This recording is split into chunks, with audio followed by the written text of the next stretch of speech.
सबसे खतरनाक चीज आज की डेट में व्हाट्सएप। आप मानसिक रूप से खोखला हो जाएंगे। ये जीवन एक चुनौती है, इतनी बड़ी ताकत है आशीर्वाद, और नए खतरों को मत पैदा करो और तुम ही बचाओगे इस देश को। तो अगले आदमी का मन करता है कि आपका बाल पकड़ के लड़ा दे दीवार में। 90% केसेस में टूट जाएगा।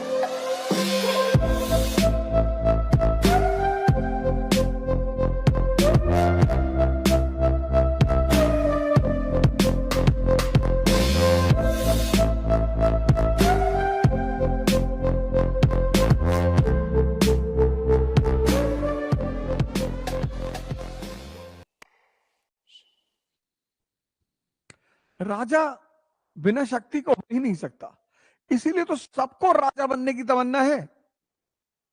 हमारे देश में तो बेटे का नाम ही राजा रखा जाता है। कुछ लोग राजा नहीं बन पाए लेकिन नाम से ही राजा हो गए। राजा मतलब शक्ति, और शक्ति मतलब एंजॉयमेंट। बिना शक्ति का राजा हो ही नहीं सकता, संभव ही नहीं। ये जो आईएएस की दौड़ है, यूपीएससी की दौड़ है, शक्ति से जुड़ी हुई है। नौकरी अगर करनी है तो वो तो बैंक में भी है, पोस्ट ऑफिस में भी है। और जितने लोग आईएएस का एग्जाम देते हैं, अब उसमें बहुत सारी सर्विसेज है। ऑल इंडिया सर्विस है, सेंट्रल सर्विस है, ग्रुप सी सर्विसेज हैं, लेकिन पहला प्रेफरेंस ऑलमोस्ट हर आदमी का, अपवाद हो सकता है, लेकिन पहला प्रेफरेंस ऑलमोस्ट हर आदमी का आईएएस, आईपीएस। राजा यानी शक्ति। मैंने कहा राजा के लिए नैतिक होना संभव नहीं है। क्यों? मैंने ये नहीं कहा कि राजा नैतिक नहीं होता, मैंने कहा राजा के लिए संभव होना शक्ति नहीं, संभव नहीं है। क्योंकि मनुष्य शक्ति भोग करने के लिए ही चाहता है, सब। इसलिए आप जब किसी चीज का इंटरव्यू देने आते हो, सेना का, सीडीएस का, एनडीए का, आईएएस का, और अगर आप ये जवाब देते हो कि आप सेवा इसलिए ज्वाइन करना चाहते हो क्योंकि आपको सेवा करनी है, तो अगले आदमी का मन करता है कि आपका बाल पकड़ के लड़ा दे दीवार में। आईएएस बन के सेवा करोगे, समाज कल्याण, वो तो वैसे भी होगा, राज्य कर ही रहा है। राजा यानी शक्ति, शक्ति यानी भोग। इसलिए जब गरीब आदमी नैतिक होता है, उसके पास कोई रास्ता ही नहीं। नैतिकता ही गरीबी का गहना है। का एक तो कर नहीं पाएगा क्योंकि भोग करने के लिए शक्ति की जरूरत है, वो उसके पास है नहीं। योग्यता कहां है? पढ़ने में। यह जीवन एक चुनौती है प्रतिदिन। ये जीवन एक चुनौती है प्रतिदिन, प्रतिदिन, every day. Life is a challenge every day.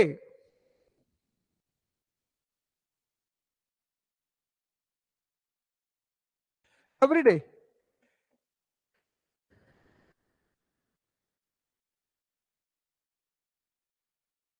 जीवन का एक अहम हिस्सा है प्रेशर, होता ही है। और अगर आप इस चैलेंज से नहीं निपट पाए तो एक चीज और पैदा हो जाएगी।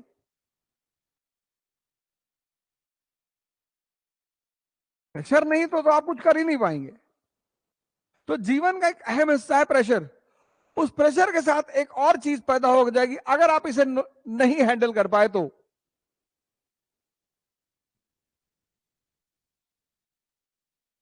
देखिए कितनी वीडियोस चल रही चारों तरफ, 24 तक चलेंगी, जातिवादी वीडियो। बाहर अगर आप रील्स देखें तो ऐसा लगेगा कि हाहाकार मचा हुआ है, अब कुछ बचेगा नहीं, सब खत्म। और कितने लोग हैं जो इससे आहत होते होंगे। और आजकल रील तो सभी देख रहे हैं, और जिसने भी देखा कि उसके जाति के आदमी को गाली दी जा रही है, उसके जाति के आदर्श को गाली दी जा रही है, स्ट्रेस बढ़ गया। प्रेशर तो नेचुरल है, जिसको महत्वाकांक्षा है उसके पास प्रेशर तो होगा ही होगा, वो उससे तो बच ही नहीं सकते, संभावना ही नहीं। लेकिन ये जो प्रतिदिन चुनौतियां हैं,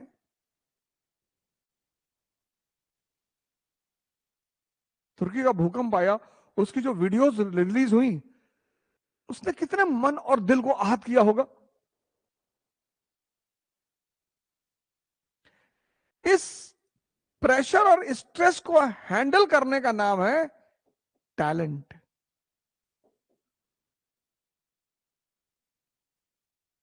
पर तो सभी ले, इस प्रेशर और स्ट्रेस को हैंडल करने का नाम है टैलेंट।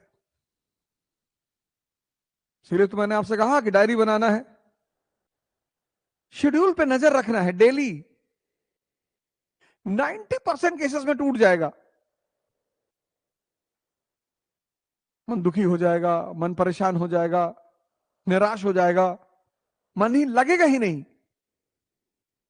लगेगा ही नहीं। तो जब नहीं लगा तो ऐसी पॉकेट कोई किताब रखिए, जैसे मैं भगवत गीता रखा हूं, और वहीं पे एक आध मंत्र पढ़ लीजिए, कोई भी, कोई भी पेज खोलिए, कोई भी, और एक नया सा उत्साह मन में आ जाएगा। जहां गीता ने कोई बात आपको समझाई कि मन और इंद्रियों सहित शरीर को वश में रखने वाला आशा रहित और संग्रह रहित योगी अकेला ही एकांत स्थान में स्थित होकर आत्मा को निरंतर परमात्मा में लगाए रहता है।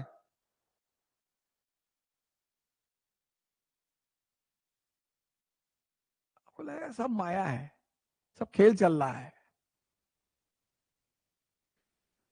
ये इसलिए जब 1 अरब 50 करोड़ की भीड़ में कोई आदमी आईएएस बनता है, तो वो बहुत बड़ी उपलब्धि होती है, बहुत बड़ी। और उसपे से अगर वो सामान्य घर का है तो और बड़ी उपलब्धि, और उसमें से अगर वो स्त्री है, आज आप भी तो राजा बनना चाहते हो, आपके सामने क्या क्या चुनौतियां हैं, एक डायरी में लिख लो। तभी तो मैंने कहा डायरी बनाओ। डायरी आपको डिसिप्लिन करेगी और डायरी आपको समाधान देगी। लिखो क्या क्या चुनौतियां, और नए खतरों को मत पैदा करो।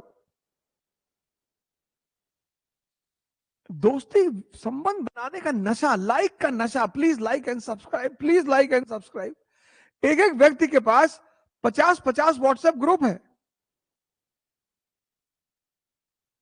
सबसे खतरनाक चीज आज की डेट में व्हाट्सएप। भीम की सेना, परशुराम की सेना, राणा सांगा की सेना, सबका ग्रुप बना है, और उसके मैसेजेस देखिए, आप मानसिक रूप से खोखला हो जाएंगे। खत्म।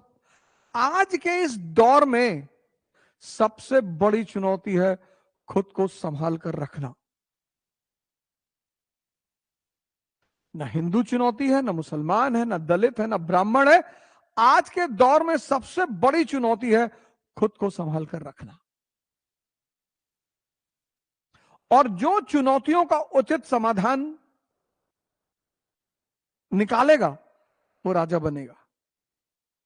तो राजा कौन? जो चुनौती को समझे और उसके लिए उचित समाधान दे सके। न्यूज़पेपर चुनौती, समाज चुनौती। आप देखो आपके सामने कितनी चुनौतियां हैं, और जो इन चुनौतियों का समाधान अच्छा निकालेगा वही तो अच्छा शहर चलाएगा। आम आदमी, उसके लिए सब कुछ परेशानी है, संकट है, दर्द है, कष्ट है।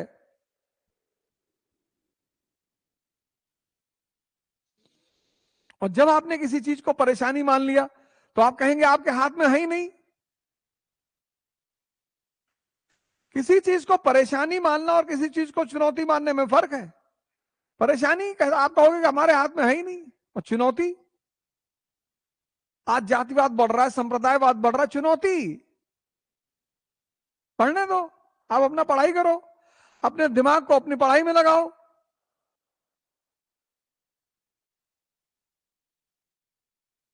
राजा कौन? जो अपने समय की चुनौतियों को समझे, सिर्फ समझे नहीं, उनका उचित समाधान निकाले।